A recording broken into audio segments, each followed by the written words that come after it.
हो का कहतरू तन जल्दी बोला वीडियो बनावत है। अपना सामान दिखाई दे। कौन सी कहतरू? अपना सामान दिखाई दे।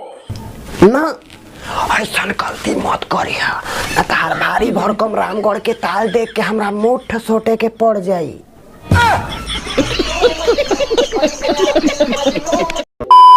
तका हाल बा भाई लोग, उम्मीद करत बानी कि सब कोई अच्छा बोलो और जी अच्छा ना होई ई वीडियो देख के डेफिनेटली अच्छा हो जाइबो लोग। तो भाई लोग ई वीडियो स्टार्ट कइला से पहले लिटरली यार हाथ जोड़ के निरोध बा मतलब कि अनुरोध बावे कि अपना अपना कान में ईयरफोन नामक कोनो भी लंड मतलब कि ईयरफोन नामक कोनो भी यंत्र जरूर लगा लिया लो। तब विदाउट एनी डिले स्टार्ट कइल जाओ आज के बकचोदी। का भाई लोग आए भौजी का खोद काहे बाड़ू हो तारा बाबा सिर धइले बा का?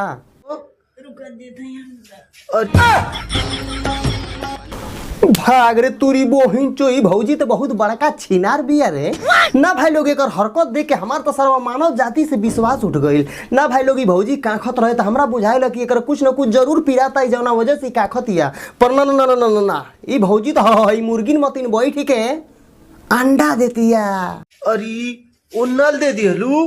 हाँ ओन्ना ले दे दिहले अंडा। अब जा उबाल के तरकारी बनावे तो हरी बहन के झांटी में गरम मसाला पेलो ना सर होई मेहरारू के अंडा देती है यार। अब सरवा सोचे वाली बात ई बावे कि अंडा आगे मह देती है ना पीछे मह देती है। अगर ये अंडा आगे मह देती हुई तो सरवा ये अंडा एकदम से बिल्कुल खाए लायक नहीं है। अगर हाँ ये अंडा पीछे रह देती है तब तो सरवा ये अंडा और हट पावे।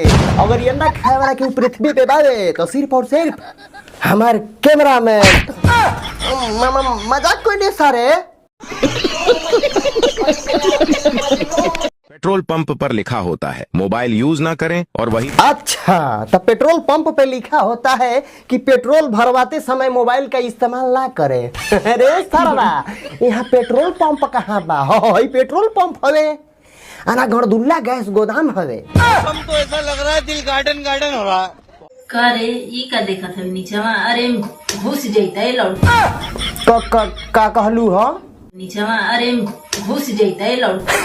घुस जाई तो फट ना जाई ना होई छिनरी हई सार हितवा के अपन झटिया में मतलब कि अपन कछिया में घुसावतिया। अरे भौजी अगर सार हितवा के जगह अगर हमार कैमरामैन रहित त ई घुसत ना घुसा देते आ तहरा जैसन छिनार मेहरारू के टप से नीलाड़ पर मुता देते।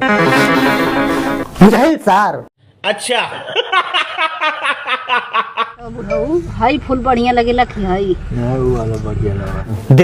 देखो तोड़ा भाई लोग ए चाचा से पूछतिया कि हई फूल पसंद बावे ना हई। आ हे चाचा भोसड़ी वाला के भी गुलाब के फूल नहीं खे पसंद। ए चाचा के हई वाला फूल पसंद बावे। भाई लोग ये वीडियो के देखला के बाद ये दोनों से हम बस इतना कहल चाहे तुम दोनों की माँ की बूर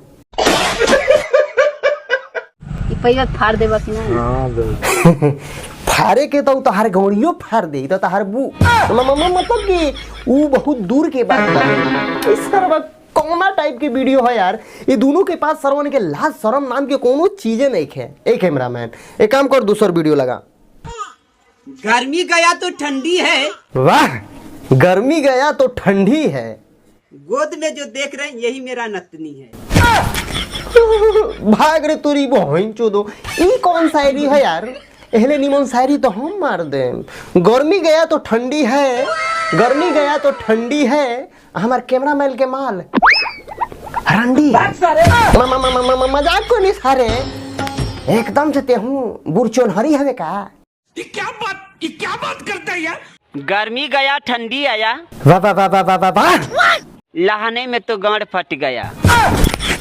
हाँ तो गांड फाटल बा तो चड्ढी पहन के ना हई है ना तो तहार फाटल गांड में कोनो अनहरा सांप घुस जाई। बुझाइल विजय घायल सार के झांट। आज तो सुबह सुबह मुंडा से भी धुआं निकल रहा।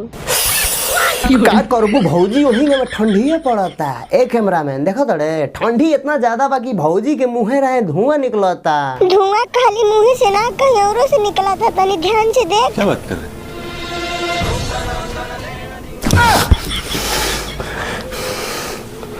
ई भौजी तो हगत यारे। अच्छा बात नहीं। तो बस भाई लोग आज के बकचोदी हमें ही खत्म कर देनी। आई होप कि वीडियो ताले के अच्छा लागल हो। तो भाई लोग वीडियो अच्छा लागल हो तो वीडियो के लाइक कर दियो लो, और वीडियो अच्छा ना लागल हो तो वीडियो के डिसलाइक भी कर सकत बड़ा लो यार। और सबसे इंपॉर्टेंट बात भाई लोग कि ई वीडियो के डिस्क्रिप्शन में हम अपन इंस्टाग्राम के लिंक देले हैं, तो जाके फटाफट फॉलो कर लो और मैसेज कर लो तार भाई रिप्लाई जरूर दे। और भाई लोग ये वीडियो बस मस्ती मजाक खातिर बनल बा, केहू भी ये वीडियो के अपन दिल दिमाग गुर्दा फेफड़ा लाना वाले सुन कहीं पे भी मत दिया लो यार। तो फिर से मिलते बने इसने को नेक्स्ट वीडियो में, तब तक के लिए